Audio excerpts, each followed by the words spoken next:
ಮಾಡಲಿ ಅಂತ ಹಾರೈಸಿದ ಜಾಮಿಯಾ ಮಸೀದಿಯಲ್ಲಿ ಸೌಹಾರ್ದಯುತ ಇಫ್ತಿಯಾರ್ ಕೂಟ ಆಯೋಜನೆ. ಗುಡಿಬಂಡೆ ಪಟ್ಟಣದ ಪ್ರಮುಖ ಧಾರ್ಮಿಕ ಕೇಂದ್ರವಾದ ಜಾಮಿಯಾ ಮಸೀದಿಯಲ್ಲಿ ರಂಜಾನ್ ಮಾಸದ ಅಂಗವಾಗಿ ಎಸ್ಎನ್ ಸುಬ್ಬಾರೆಡ್ಡಿ ಚಾರಿಟೇಬಲ್ ಟ್ರಸ್ಟ್ ವತಿಯಿಂದ ಇತ್ತೀಚೆಗೆ ಸೌಹಾರ್ದಯುತ ಇಫ್ತಿಯಾರ್ ಕೂಟವನ್ನು ಆಯೋಜಿಸಲಾಯಿತು. ಮುಸ್ಲಿಂ ಸಮುದಾಯದವರು ಉಪವಾಸ ಮುರಿಯುವ ಈ ಸಂಪ್ರದಾಯಬದ್ಧ ಕಾರ್ಯಕ್ರಮದಲ್ಲಿ ಟ್ರಸ್ಟ್ನ ಪದಾಧಿಕಾರಿಗಳು, ಸ್ಥಳೀಯ ಮುಖಂಡರು ಹಾಗೂ ಗಣ್ಯರು ಭಾಗವಹಿಸಿದರು.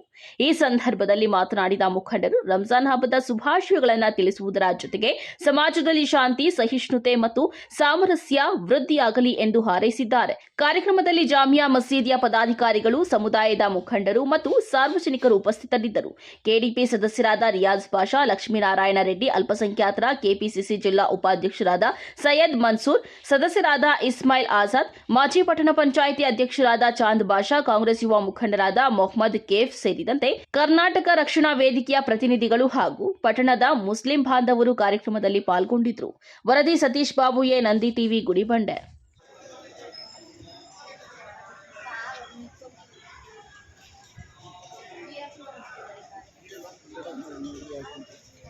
ಅಸ್ಸಲಾಮು ಅಲೈಕುಂ ವರಹಮತುಲ್ಲಾಹಿ ವಬರಕಾತುಹು.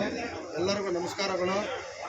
ಇವತ್ತಿನ ದಿನ ಗುಡಿಬಂಡೆ ಟೌನಲ್ಲಿ ಜಾಮಿಯಾ ಮಸೀದಿಯಲ್ಲಿ ಕಾರ್ಯಕ್ರಮ ನಡೀತಾ ಇದೆ ಅಂದರೆ, ಪ್ರತಿ ವರ್ಷದಂತೆ ಈ ವರ್ಷ ಕೂಡ ನಮ್ಮ ಬಾಗೇಪಲ್ಲಿ ವಿಧಾನಸಭಾ ಕ್ಷೇತ್ರದ ಜನಪ್ರಿಯ ಶಾಸಕರಾದಂಥ ಎಸ್ಎನ್ ಸುಬ್ಬಾರೆಡ್ಡಿ ಅಣ್ಣನವರು ಎಲ್ಲ ಮುಸ್ಲಿಂ ಬಾಂಧವರಿಗೆ ಇಫ್ತಿಯಾರ್ ಊಟದ ವ್ಯವಸ್ಥೆಯನ್ನು ಕಾರ್ಯಕ್ರಮವನ್ನು ಹಮ್ಮಿಕೊಳ್ಳಲಾಗಿತ್ತು.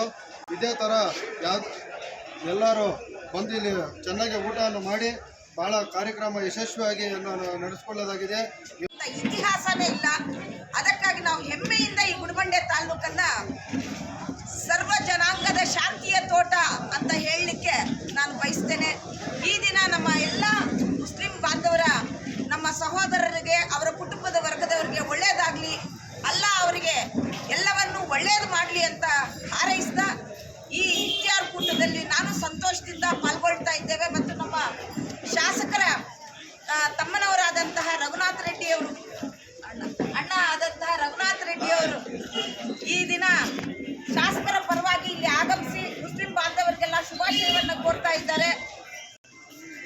ನಮ್ಮ ಜನಪ್ರಿಯ ಶಾಸಕರ ಪರವಾಗಿ ಮತ್ತು ಎಲ್ಲ ಕಾಂಗ್ರೆಸ್ ಕಾರ್ಯಕರ್ತರ ಪರವಾಗಿ ಮುಸ್ಲಿಂ ಬಾಂಧವರಿಗೆ ಶುಭಾಶಯಗಳನ್ನು ನಾವು ಈ ದಿನ ಕೋರ್ತಾ ಇದ್ದೇವೆ.